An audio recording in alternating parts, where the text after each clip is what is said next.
Au leo mafatasi nei le tai au ma le pule o le company o le Mana Industry Limited o le company o lo ngā sia piliki ana ngatai tono le tunu mo le fausi ino mo to malau ia mai le fou le tau tua tono le tunu ia le tō wha sau Paul Jeffrey Strickland ia le nei tai au so i fo maria sau Paul nei tai au ia tai au manuia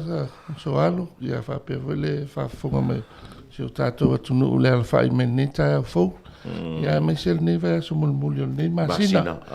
le fo ie ka ko ke vai unge vai aso ia pol vai aso fo e ka ko si Singapore aso fo si Singapore fa filo ia ko le pa ia ka ko ku le fa i me ni ka ia malo le usu malo le usa na lor se fo mami o mai oi ia mangu ia fa ka ia me a ke le fo fa lave e smela fo ai fua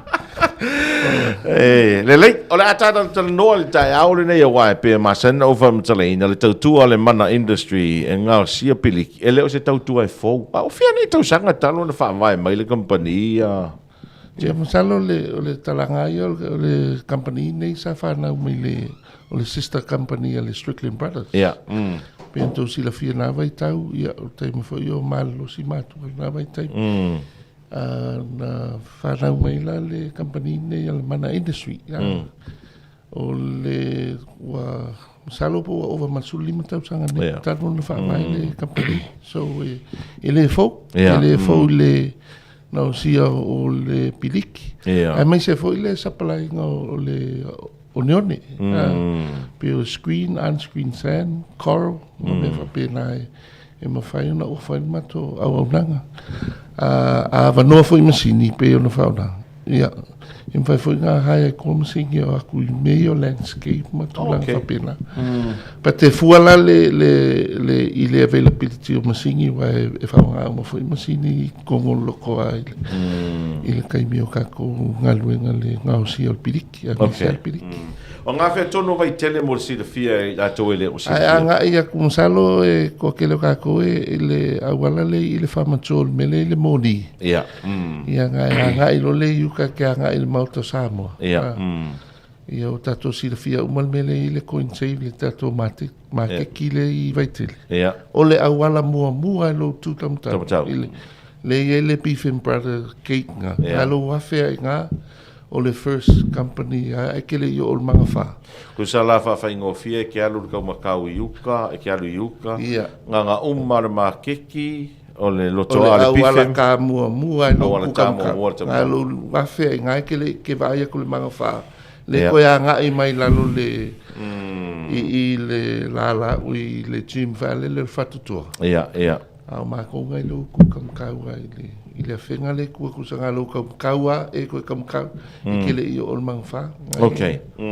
Whamtala le a fo, i le au nanga ale tātou mana i le piliki, o ato i nā piliki ma saise sia ngā osi e tātou Mana Industry. Ia, pēna si le fia. Ia, pēia o tu a main size wha le mo le building. Ia, O le ongoa, mo le valu. Pēa kalangoa wa e whakamu. Whakamu, ia. Iai umasai so leongo pe o le standard pompim o le afa malkona le whapea fo i le valu e le standard o le valu pompim ia ma le afa ia foi lama mo round post valley le wa pe o isi e whaumau ka kala e lai valley le ia wale ko yengiri po muri kaimingi ia waku pou la poko ia sima e ala le sai se amakakua le valu inisi se fulu sulua. Ok. Ia ma le pou whakawhale ka kolsela vele le whatafa. Ia kamanga ke le ngawhai e pou o gate whakamilo vele le po main entrance. Le se a me kaunga whamanga kufoi leku. Le le whapea fo io o le whase e kia le kau le piriki makulanga lenga. Ma ko au nganga ia ka fai family a vai pe a ke la ka shop around ia ia o le si nga le video ko ke fun ka o mai ka ia ke ia la io wa fai nga lang fai ai o ka sanga le video ko pe ko ai man ko fo pa u fo le ka pe va pe fu le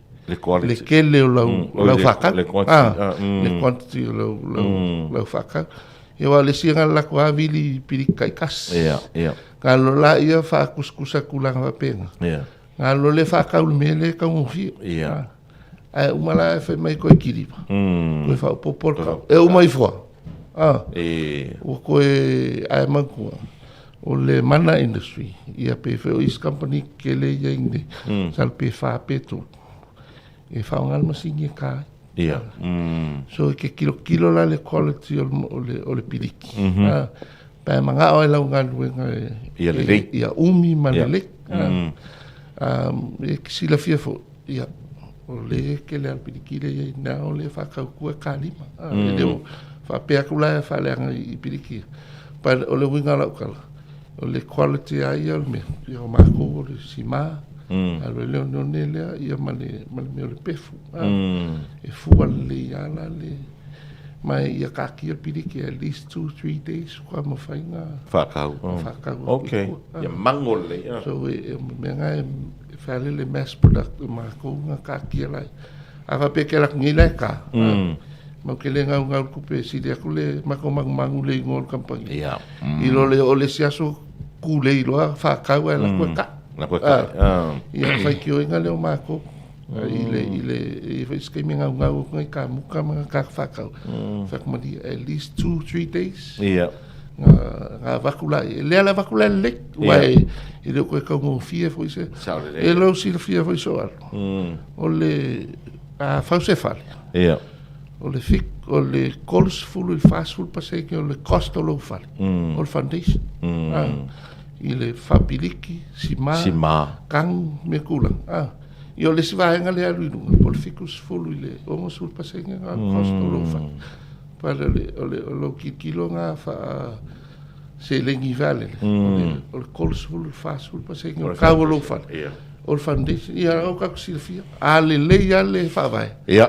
Mau tūho. e lei a lako foi ia e whakalapelo la i e ke le foi a le whainga le anga i rumalunga lue Okay. Wai si vaenga ese mai piriki o le mwhain whatauina. e ma whainga mako ngai ngisi a inga whae whakaika inga mai overseas Ia. po ngisi foi ngai kaka whae le malamlama i le whaasolonga po kalame pio me o pe mika o fe me alo pe mika o ai le kamuka Ia. o ai le lei ia o ai e ngai kamuka o whainga mako ngā lue mako whaasoa whaele a saula se si whaele le fia maua lau au nganga le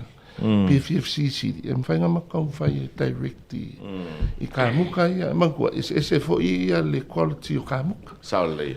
ese ka ia o ele si e a whape ke la kulo kupe a pe so fia mo sa 2 bedroom ngā kolsela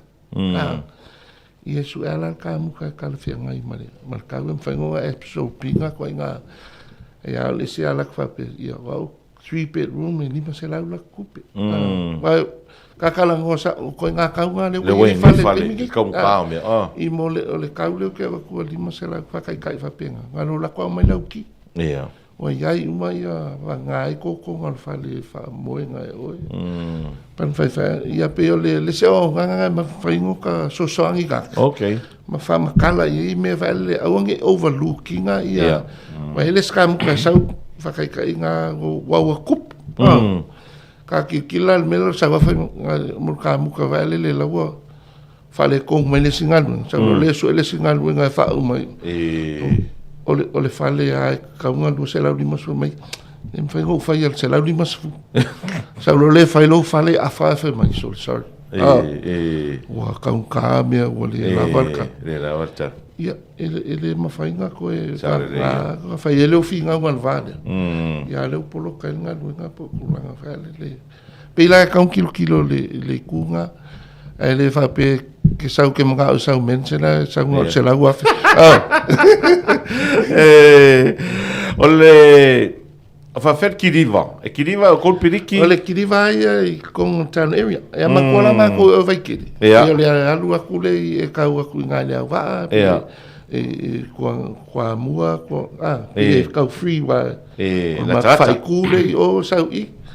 ama ko pasi mai lo lai i sau i fa solo kun mani fa la ku ko i wa kongi lo la nga pe le fa i kule sau i a sau skiri vai fi fa kali so le pisio a wala ali pe a nga i ma ko pe e ki di vala ma ko free around mai tele area la ku ngai u Faleaka, nu kamilo fai kule faleaka ai nga se mea vale le ka vai le kisu le service ia male o nga kama ia e kam fai ia o aku e mai ku ngai fo si ai ngai ko nga me va fe mai vili aku nga la ku le ka la ku lori ku ako ki ku la ka kala pa so se ka nga chat le Rachel ai pe o nga soal ele mo ia ma ko ia wa focus ale ngal pidiki ya one ya mo wa no sini vale le mfainga o landscape ia pe ku langa ia ku le ia nga isi nga wa mo maksima nga ikanga se di mai ko ngi fo ngala kauka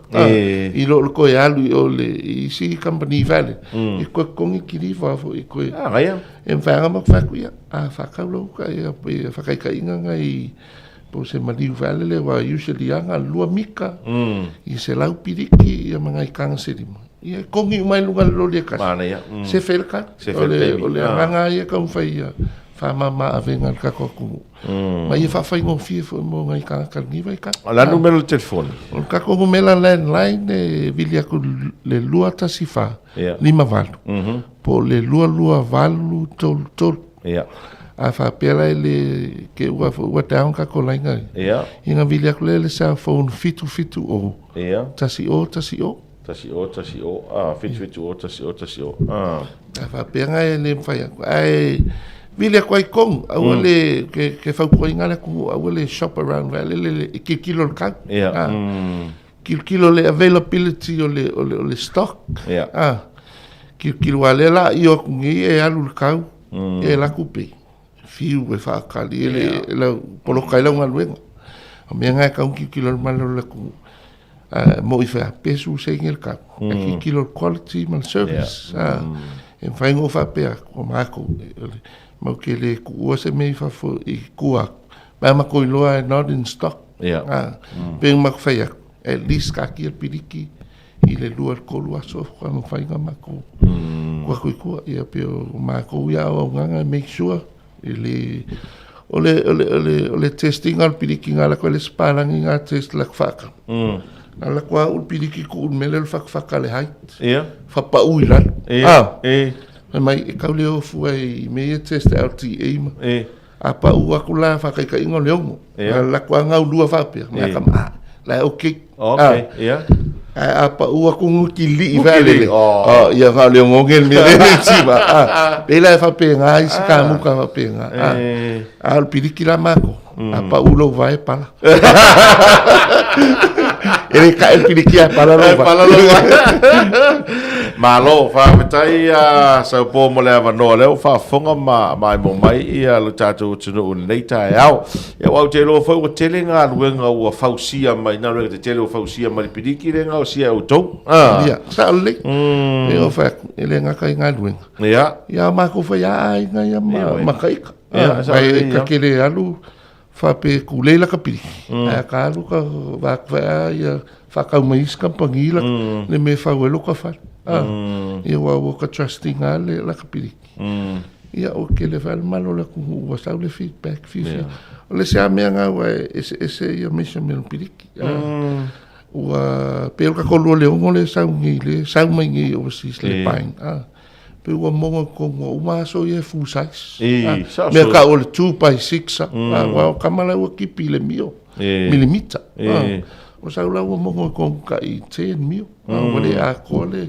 full size o le pidik o le fainga vela ma ko molding ai o advice ka muka ka fai ko fa mo ko pidik 5 mil I sa lo le o le ki mo pe fa ka ngo frame ma ko ka wanga overlap falasi le lo le o le fa ya ko le eu nga wa el fa ka lo valu ka ai da mai ko ekip ya ma ko la ai da falasi pe overlap by 5 mil le 2x6 o nga le wa ma ko design na mo ka mai sa o mai ma si e fu lu le kala ngoa ka muka ma la papa le wa ngi wa ma ko ala ku lo la lo le overlap ko piliki ay mo ko ngulo le e mo ka fa ka lo valu ka pe le so advantage ngal mak piliki pe o fa ko silia le su ko mak ke ko nga i mo kulang fa pe nga ia o foi fa ka ko ngato mai nga so ale sa ole Maria malo fa tai tele mole avano nei tai au sa po taro toe talo no atili fa lo atili le au nanga manu tele fa vole taro company o Strickland nei tai au o le taro company le fa mo se le Strickland company ale mana nei tai au Strickland posa ale mana industry mole fa tai so ale le ka ko radio net ka au man ka ko podcast ia fa funga malo le tunu ia tunu ma ia le ai fo e pe ke email mai fo le Mana Industries @samoa online.ws. Okay. Ale fo Facebook la fo lunga Facebook le fo link vai fo lunga link ka ko radio le la ka ko fa so kai mai fa so sangi kulanga mo fa penga fa manguia ku ngi ya so le pa ya ka ko ngu ai me set ngi va so bol muri le ma singo ya a ko mo le va so fo ya mo fo sia smalolo il ka si singa ya fa mangu ya le ku ai fe am ngi ya so malo ka ko ngu le nga fa tai tele na fa fonga mai mo le tno il talanoanga ia male li pulo company o le Sao Po le Mana Industry sunga polto fa Sao Po Jeffrey Strickland ia mai le Mana Industry Limited i nai vai tele